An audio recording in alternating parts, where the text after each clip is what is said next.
suis arrivé au sommet de mon saut, même avant, sur le temps de montée que j'ai eu, j'ai tout de suite senti qu'il était différent. Pour moi, j'étais pas loin des 40 mètres. C'est pour ça que j'ai crié dans la vidéo justement que j'avais le record du monde. Ça faisait quasiment 2 ans que le record du monde était à 36 mètres 70. À ce niveau-là, ça devient dur de grappiller ces quelques centimètres. Moi, c'est Clément Heuillot, j'ai 23 ans, je suis kitesurfer professionnel et je fais du big air. J'ai déjà battu le record du monde en kitesurf, mais je compte pas m'arrêter là. J'ai un nouveau défi, c'est de passer la barre des 40 mètres.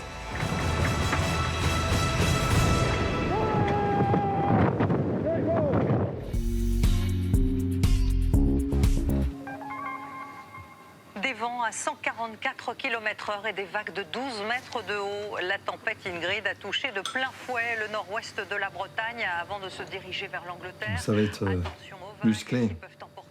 Bon, c'est cool. Cool, je sais pas. On va prendre de la pluie quand même.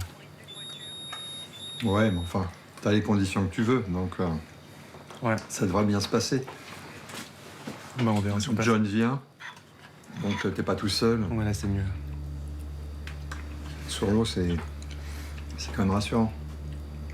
On a une fenêtre hier qui s'est un peu dessinée au dernier moment, donc un peu similaire aux conditions qu'on a eues il y a 2 semaines déjà. On va essayer d'en profiter et de maximiser nos chances en tout cas pour battre leur corps. Oh non, à Rome ça a remonté la vache. 70 nœuds ils annoncent.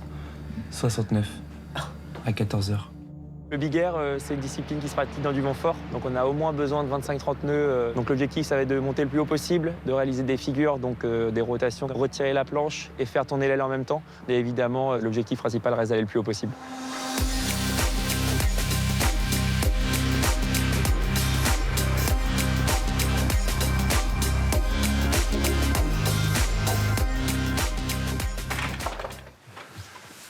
Ça va mon Johnny? Ça va, Johnny? La forme? Ok. Ton record aujourd'hui? Ouais. Pour moi. Bah toi aussi, hein. J'ai plus de chances de battre mon record que toi. Ça va être plus facile. 34-55. Grosse vague, non? Ah ouais, 9 ouais, mètres. C'est énorme. Ils ont perce la board. Bah, on est 2. Hein. Et bon, ouais. On se sauve mon Johnny. Ouais, mais bon. J'ai pris une 6 au cas où. Ah ouais? Parce qu'en 16, je viens de faire des boîtes. Ah ouais, tu penses? Pas besoin de gérer la logistique. Moi, je suis le père, celui qui, en fait, les accompagne, assure la logistique. Et puis, je suis là pour les rassurer, pour les pousser un peu dans le retranchement. J'aime bien. Voilà, c'est eux qui prennent les risques et c'est moi qui les engage à les prendre. C'est un peu le deal. Ouais. On s'entend bien, on a confiance. Et pour un sport individuel très collectif, ouais. On joue collectif. Ouais. Voilà. Tu veux que je prenne les kites? Ouais, Julien, ça plaît, John. J'ai toujours eu beaucoup de monde autour de moi depuis le plus jeune âge en fait. John, on était ensemble et on avait des séances toutes les semaines et c'est devenu une personne vraiment proche et quelqu'un avec qui j'ai partagé beaucoup de mes sessions.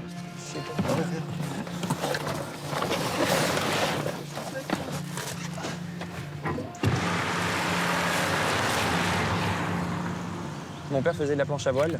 Il était dans ce milieu-là déjà avant. Il a essayé de m'y mettre. Il m'a fait découvrir justement le kite malgré lui, en me déposant sur un caillou au milieu de l'eau avec la mer qui montait. Donc un kitesurfer est passé, était inquiet pour moi et ça je m'en rappellerai toujours. J'avais 8 ans et il m'a demandé si ça allait et j'avais dit à mon père, papa c'est ça que je veux faire.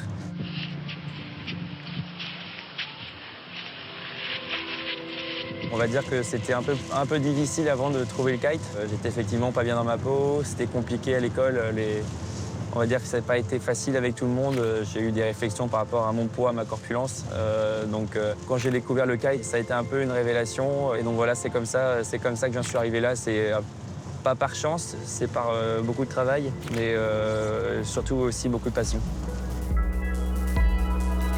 First time appearance for Clement Heuo, also, if I'm not mistaken, the youngest rider to enter into this year's competition at a mere 17 years.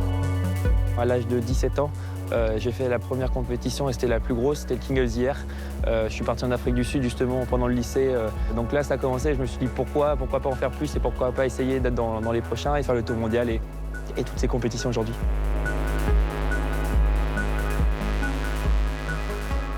On arrive dans le village tout droit.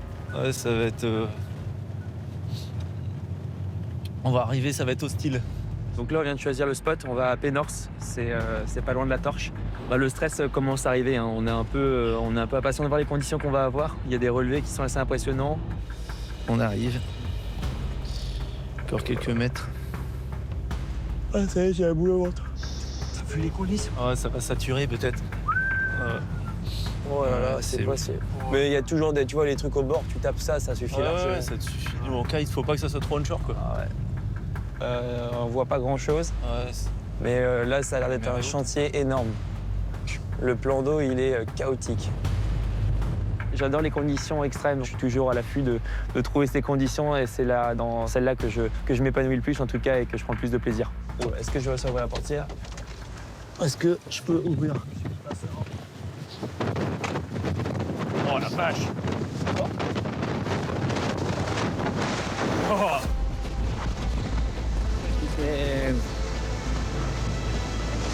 Et il y a ce qu'il faut, mon Johnny! Il y a ce qu'il faut! Ouah, c'est du délire, ça va. Ça va être trop bien. On dirait que ça va. C'est méga fort, on se rend pas compte, mais quand on va être sur l'eau, je vais me faire démonter. Hein, si c'est... J'ai eu 1 ou 2 accidents, j'ai eu des traumas à la tête, donc en rentrant fort dans l'eau, j'ai perdu connaissance avec quelques côtes cassées en plus, et c'est là où j'ai vraiment commencé à structurer plus mon entraînement et faire attention. On va dire que je vais pas faire n'importe quoi, et je sais qu'il y a différentes conditions dans lesquelles je peux pousser et d'autres non.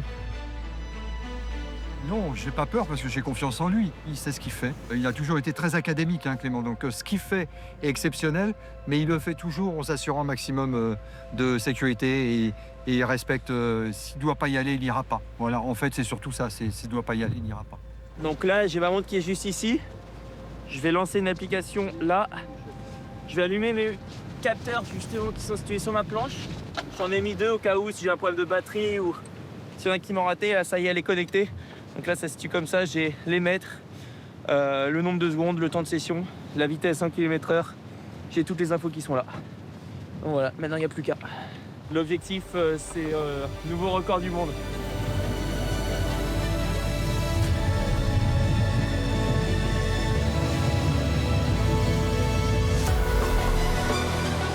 Donc moi j'y vais en 7, John en 6. On se met à l'eau chacun notre tour. Les conditions sont là, on a plus de 55 nœuds, voire quasiment 60 au moins dans les claques.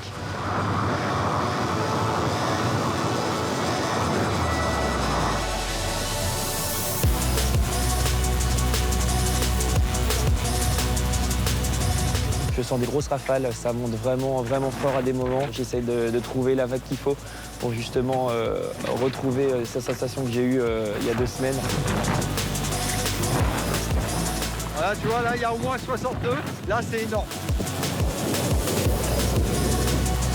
Je commence à avoir des sauts de plus en plus hauts, 25, 27, 28, des sauts à 30 mètres. En fait, il prend 50, 60, 80 mètres, 100 mètres de déport. Et comme les vents sont side-on, bah, il y a toujours le danger de prendre une rafale qui soit plus forte et qui l'amène carrément dans le sable. C'était compliqué de remonter au vent assez vite, les moments où le vent était le plus fort, d'enchaîner les sauts, c'était vraiment fatigant. John sort de l'eau, moi je décide de continuer, j'ai pas encore réussi à atteindre mon objectif. Ah ouais, le vent était super fort. Clément, il me disait, oh ça va, je suis bien. Oh le ouf. Je pense qu'il veut pas sortir tant qu'il a pas fait 40.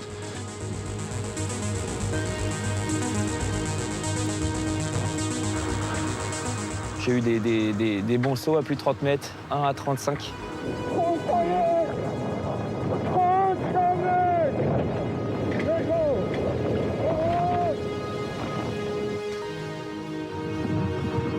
Finalement, le vent baisse, j'ai des crampes qui arrivent, c'était assez dur physiquement. Je commence à avoir peur de me blesser, donc je décide de sortir de l'eau, de rejoindre John. Je sentais à chaque fois, j'avais pas le truc au sommet qui m'emmenait encore plus, quoi.